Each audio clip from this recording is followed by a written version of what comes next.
بالکل اسلامک اجازت شدہ غلامی سے مختلف ہے۔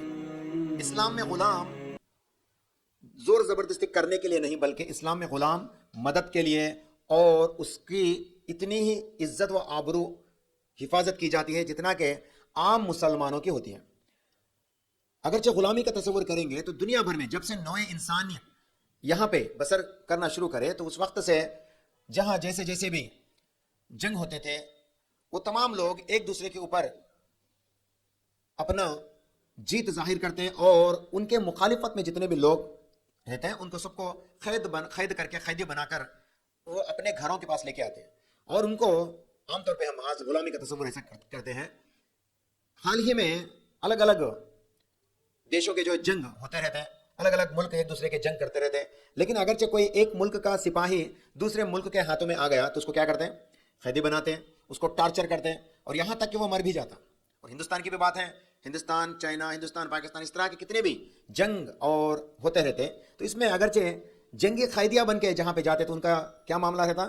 یا تو وہ ہمیشہ جیلوں میں سڑتے، یا تو وہ انتقال وہی ہو جاتے، یا ان کو مار دیا جاتا۔ تو ایسے اصول آج بھی برقرار ہے، یاد رکھیے۔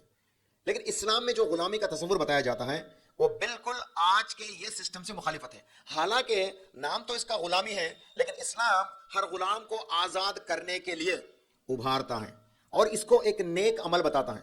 کبھی ہم غلام کو بنا کے گھر پہ لے کے آئے تو اللہ کے نبی صلی اللہ علیہ وسلم اور قرآن میں بھی اللہ سبحانہ و تعالیٰ بعض جگہ فرماتا ہے غلام کو آزاد کرو، یہ تمہارے لیے بڑی فضیلت کی بات ہے۔ تو دنیا سے غلامی کو یا غلامی کا سسٹم کو ہٹانے کے لیے اسلام اپنے وجود کو لایا۔ اس کو بولتے ہیں پریزنرز آف وار۔ آج ہم انگریزی میں دیکھیں گے تو جنگ جو قیدیوں کو جو پکڑ کے لاتے ہیں ان کو بولتے ہیں پریزنرز آف وار۔ جنگ ہونے کے بعد جتنے بھی قیدی کو پکڑ کے لاتے ہیں ایک ملک کے دوسرے ملک والے، تو ان کے ساتھ جو برتاؤ کیا جاتا ہے اس سے اسلام میں جو غلامی کا سسٹم ہے یہ بالکل مختلف ہے۔ تو میں انشاءاللہ آج اس کو قرآن اور حدیث کی روشنی میں اور تاریخ اسلام کی روشنی میں بتاتا چاہوں گا۔ اس سے پہلے ہم اس کا ایک بار غور کریں گے، اسلام سے پہلے وار، پریزنرز آف وار کوئی نئی بات نہیں تھی۔ غلامی صرف اسلام کی بات نہیں تھی، بلکہ اسلام غلامی کو ہٹانے کے لیے آیا۔ اس سے پہلے یعنی اسلام جب اللہ کے نبی صلی اللہ علیہ وسلم اسلام ٹیچ کرنا ہی رہے تھے، اس سے بھی پہلے جہاں کہیں بھی جنگ و قتال ہوتی تو ایک دوسرے کے اوپر جیت حاصل کرتے، اور جو ہار گئے ان اگرچہ ہاتھ کو مل گئے تو جو ان کو وار کیپٹیوز بنا کے لے کے آتے، مطلب ان کو بندی بنا کے لے کے آتے، ان کو قیدی بنا کے لے کے آتے، اور ان کے ساتھ بڑا ہی بدترین سلوک کیا جاتا۔ ایسے تمام چیزوں کو اللہ کے نبی صلی اللہ علیہ وسلم کی لائی ہوئی اس دین جو ہے رد کرتا ہے، کیونکہ یہ تمام طریقے جاہلانہ طریقے کہتا ہے۔ تو آئیے ہم انشاءاللہ تعالی غلام اسلام میں کیا ہے، دنیا کی اور ممالک میں کیسا ہے، اس کو دیکھنے کی کوشش کریں گے۔ مثال کے طور پہ ہم امریکہ کی جو ہسٹری دیکھیں گے تو وہ جب افریقہ سے کئی ساروں کو جو ہے امریکہ جب بنا تھا اس وقت سے اس کے یہاں پہ تو باشندے نہیں تھے، مطلب اس میں سروائیو ہونے کے لیے کوئی انسان نہیں تھے، تو یہ لوگ کیا کریں، افریقہ سے کئی سارے لوگوں کو، آزاد لوگوں کو جو ہے جکڑ کر امریکہ لے جا کے بسانے شروع کرے۔